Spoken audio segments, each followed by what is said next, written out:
Well, Bill Bender has written a fantastic piece that is rolling out today on sportingnews.com on the history of this series, and he joins us now on the phone. Bill, it is incredibly comprehensive. It was a fantastic read. You spoke to a myriad of different people to put all of this together. What was the original impetus behind it? Well, just knowing that how big the game was going to be this week. Now, I know Michigan lost to Michigan State, but as a guy that's been around the Big Ten my whole life, I still remember, the first time these two teams played and how big of a deal it was in 1993. And, between the big names, the big catches, and some very big stages, I've always enjoyed this rivalry. Yeah, people really don't realize what you just said. I mean, these are two blue blood programs, and you think about the great history. But until Penn State joined the Big Ten, amazingly, they had never played one another. So take us back to that first game, 1993. What stood out about it?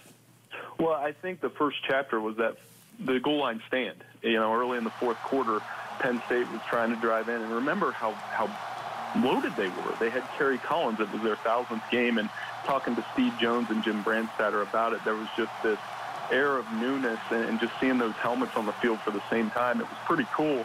And then Michigan wins the game on a goal line stand in Beaver Stadium. I mean, I don't think you can script a better Big Ten-style football game between those blue bloods, like you said. 1997, I think, is the first one that really stood out to me as I read through everything you'd gone through, where I was like, oh, yeah, I vividly remember that game. Number 2 versus number 4, and Charles Woodson was just incredible. Really put him on the course for the Heisman. Absolutely. And, talking to Chris Howard, I think the thing that stood out is Michigan dominated that game. They came in, people weren't sure how good they really were. And, he said it was silent at Beaver Stadium towards the end of the fourth quarter. And, of course, you guys did a piece a while back on that hit between Adrian Taylor and Bob Stevenson. And that's one of those hits that you can just see, as Brandstatter told me, it kind of set the tone for the entire afternoon. And those guys didn't even play the rest of the season. 2005, Henne to Manningham. Yeah, and, talking to Chad Henne about it, I think the thing, every time I watch that replay, it's just how fast it happens. Like, you see Chad drop back, you see the ball release, and then it's over. And then Manningham's running in the end zone. And for Penn State, of course, remember Lloyd Carr got the 2 seconds back on the clock. They basically lose by 1 second. And that was a very good Penn State team. I think that was the height of Penn State's frustration of playing Michigan in these games where Lloyd Carr just seemed to have their number. He did, and I think it was highly symbolic then that in 2013, the game that to me signaled that Penn State football was going to be okay was that 4 overtime game against Michigan. They hadn't had a signature win yet under Bill O'Brien, and that was it. And I do think, I don't know if you'd agree, but I think there was some symbolism that it came against a team that had been their nemesis for so long.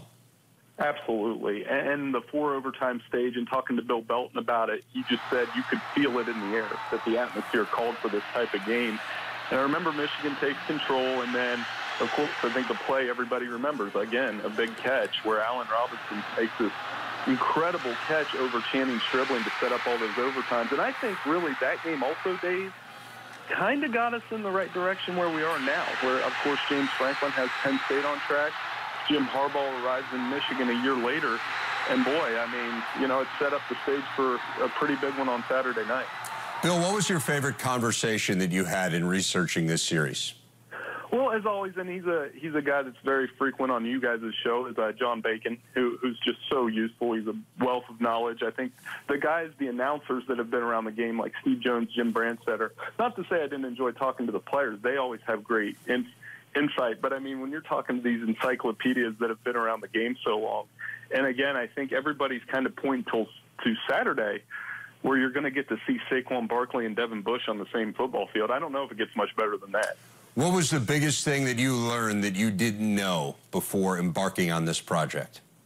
Well, I think just the shock in 2005 that Penn State had. Like, I didn't know the story. Steve Jones tells it well, of that they had plane difficulty after the game. So they're sitting on a runway in Ann Arbor for 4 hours, and they had just lost this shocking game. And just for them to recalibrate, turn it around, they only lost that one game. That was a really, really good Penn State team. And I looked back at it, and I was like, oh, I forgot they had that guy. And I forgot they had Puglesny. And I forgot, how close that game against Michigan was. But But again, and then I didn't even mention, you know, Tom Brady and how he played a role in this rivalry with the comeback in '99.